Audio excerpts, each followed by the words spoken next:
In an alternate black and white reality, a man arrives at the Tex-Mex restaurant to then be hawked down by many zombies. Meanwhile, Wade just finished eating, feeling an incoming food coma. Since the waiter never came, Deadpool technically just dined and dashed, even taking a final glass of wine with him. As he is walking off of the property, he finds a random letter claiming Wade has been a good customer and they couldn't wake him up as they fled the apocalypse. At that moment, Deadpool realized he is alone, which is like music to his ears. He finds many newspapers that are just a few days old and suspects this is a prank because the world doesn't just end like that. Then again, there were certainly signs, such as human disasters and, at worst, a crumbling economy. Wade screams at the top of his lungs, making the whole city hear it until someone finally showed up. This shadowy figure from far away appears to be an infected zombie up close who attempts eating Deadpool alive. Fortunately, Wade is able to kick it away before slicing the head off its shoulders. Seeing the head is basically still alive, Deadpool pulls out his pistol and finishes the job right there. A car full of a rescue team then drives by, picking up Deadpool as they spray the turret. Wade thanks the team, confused on what's happening, so the man explains the dead are coming back to life. The man knows who Deadpool is, and since the other heroes are gone, Deadpool is somehow the last man standing. Within a few days, all these events took place, and in terms of their rescue team, it's just Radcliffe, two other kids, and their elder, whom they call Grandma.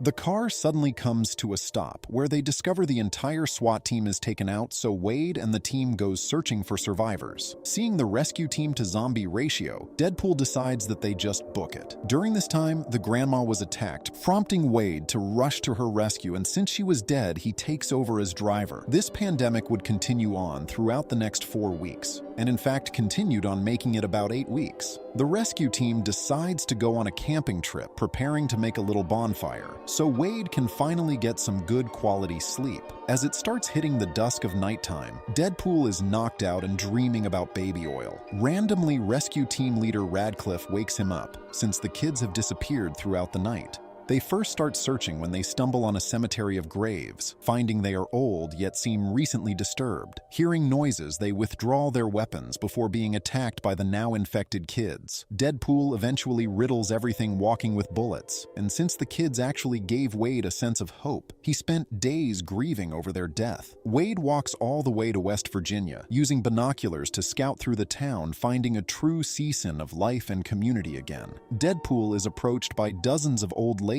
who are also admiring the town. So after hearing many rumors of the town for months, they finally came to see what it was about. But their plans are darker, as they plan to kill every woman and kid and selfishly take the town for themselves. By their logic, all evil needs to be killed, so Deadpool gets behind this mission. Wade first stumbles on the first batch of bystanders, who are preparing to shoot any oncoming intruder, until Wade displayed his trophy heads. But seeing Deadpool was behind saving the town, they treat him with a friendly welcoming, with the ladies even finding him very attractive. He comes to revisit the cemetery from before, when he is approached by 5 different curious kids who asks him why he dresses like that. The boy tells Wade not to feel too special, because there is still another hero who hides his costume. Heading back to a non-disclosed home of the boys, he reveals a hazmat AIM suit. Wade confronts the old man scientist Clarence, who acknowledges this whole apocalypse is his fault. They thought what they were doing was for the better of humankind, but being greedy over profit margins messed this up, resulting in this mass zombie pandemic. AIM would follow up with a regenerative cure, using Wade Wilson's specific blood for this. But suddenly Deadpool finds he is infected, going on his infected zombie arc by eating everything near. In the aftermath, this makes Wade sick, where he throws up the flesh and now feels good again thanks to his cancer cells. Wade apologizes for this horrendous pandemic, going to find Clarence is still miraculously alive, so he stabs him directly in the throat. He takes Clarence's head in a bag, going to walk across the city bridge while taunting and mocking the head.